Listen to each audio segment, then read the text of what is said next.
अब नजर इस पर है कि जब सीन को रिक्रिएट किया जाएगा तो बहुत सारे सीक्रेट्स जो है वो सामने आ सकते हैं। क्राइम सीन को रिक्रिएट करने की पूरी तैयारी दिल्ली पुलिस की, और दिल्ली पुलिस आरोपियों को संसद लेकर जाएगी और सीन को पूरी तरह से रिक्रिएट किया जाएगा।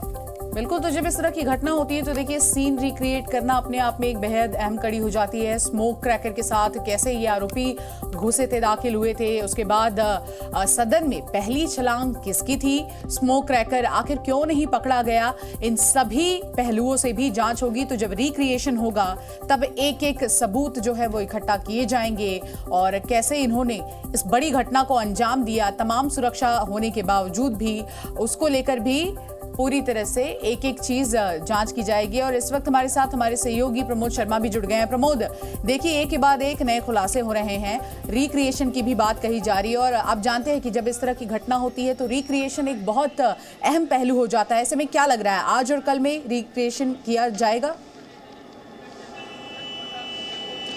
देखिए, बिल्कुल स्पेशल सेल के सूत्रों से जो हमारी बात हुई है उनका साफ कहना है कि जो रिक्रिएशन है वो किया जाना है, लेकिन चूंकि अभी जो संसद का सत्र है वो चल रहा है और रिक्रिएशन करने से पहले बाकायदा जो संसद के स्पीकर हैं उनसे एक परमिशन लेनी पड़ेगी, उनको लिखित रूप में परमिशन मांगी जाएगी और जो पार्लियामेंट सिक्योरिटी है उनको भी अवगत कराया जाएगा।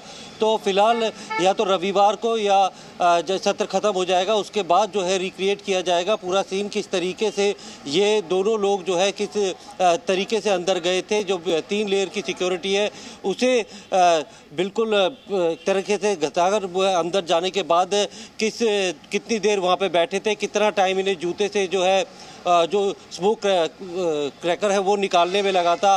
पूरा सीन एक रिक्रिएट किया जाएगा, लेकिन उससे पहले जो पूरी एक प्रक्रिया होती है रिक्रिएट करने की, क्योंकि संसद का सत्र चल रहा है और ऐसे में मुमकिन है कि अगर लोकसभा अध्यक्ष जो है वो अनुमति दे देते हैं तो संसद के सत्र के बाद किसी वक्त जो है वो रिक्रिएशन किया जा सकता है। लेकिन फिलहाल जो इनसे पूछताछ है वो की जा रही है। ललित झा का कबूलनामा है, प्रमोद हम लौट रहे हैं आपके पास, जो कबूलनामा ललित झा का है, आइए उसकी डिटेल्स आपके सामने लाते हैं। घुसपैठ से पहले कई बार ये आरोपी आपस में मिलते हैं। जो कबूलनामा ललित झा का सामने आया उसमें ये बड़ी जानकारियां, बड़े इनपुट्स ग्राफिक्स के माध्यम से हम इस वक्त फ्लैश कर रहे हैं। और अराजकता फैलाना चाहते थे, मकसद बड़ा था, ज्यादा अराजकता फैलाने का और डर का माहौल बनाने की पूरी प्लानिंग थी, बिल्कुल साफ तौर पर। और देखिए ललित ने सभी आरोपियों के मोबाइल लिए, आरोपियों के मोबाइल को पूरी तरह से नष्ट कर दिया। जयपुर से दिल्ली आते समय सबूत मिटाने के लिए इसको नष्ट किया गया और इसके अलावा भी सभी सबूत को मिटाना चाहता था ललित।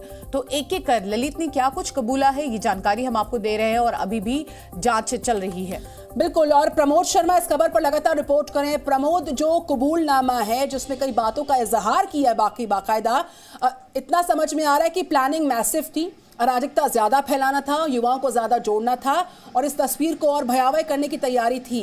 ये पूरा जो घटनाक्रम है आने वाले वक्त में कड़ियां और जुड़ेंगी, खुलासे और बहुत बड़े होने बाकी हैं। देखिए, बिल्कुल जो तस्वीरें देखी थी कि स्मोक क्रैकर जो है वो जलाए गए थे और संसद के अंदर किस तरीके का माहौल किया गया था।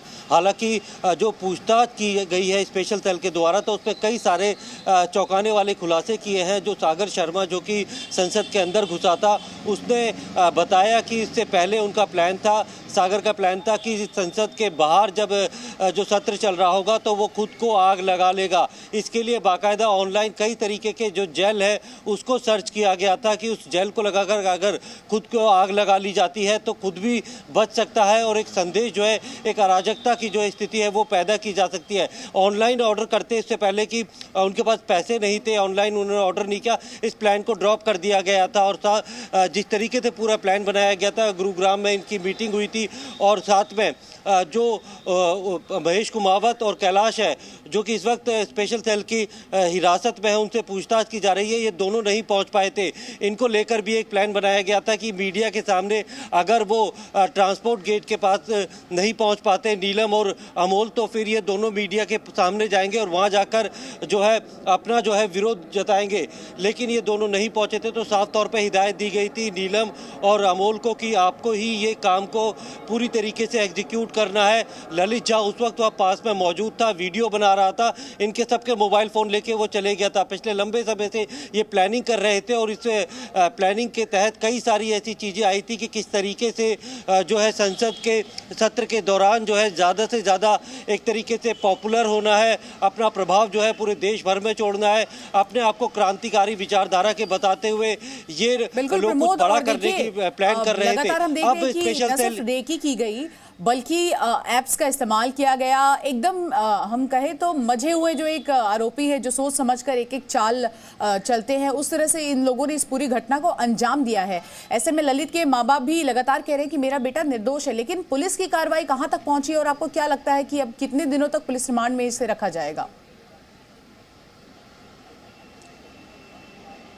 देखिए, पहले 4 लोगों को जब पेश किया था तो उन्हें 7 दिन की पुलिस कस्टडी रिमांड मिली थी और ललित झा को भी 7 दिन की रिमांड मिली है। तो फिलहाल जो 5 लोग हैं वो जो स्पेशल सेल की काउंटर इंटेलिजेंस यूनिट है उसकी कस्टडी में उनसे पूछताछ की जा रही है। वहीं जो कैलाश और महेश कुमावत है उन 2 लोगों को हिरासत में लिया हुआ है, उनसे भी पूछताछ की जा रही है, क्योंकि इन दोनों की फिजिकल लोकेशन जो है वो संसद या उसके आसपास नहीं थी, लेकिन कहीं ना कहीं कॉन्स्पिरेसी में ये दोनों भी शामिल थे। जो महेश है उसने ललित झा को छुपने में मदद की थी, उसके लिए होटल में कमरा बुक कराया था और कहीं ना कहीं उसको इस पूरे घटनाक्रम की जानकारी पहले से थी, किस तरीके से साजिश रची जा रही है। तो उन दोनों से भी पूछताछ की जा रही है और मुमकिन है कि जो महेश ललित झा की बात कर रहे हैं प्रमोद, जो कि मेन कॉन्स्पिरेटर इसमें नजर आ रहा है, मुख्य साजिशकर्ता के तौर पर नजर आ रहा है। उसके कबूलनामे में चौंकाने वाले खुलासे हुए।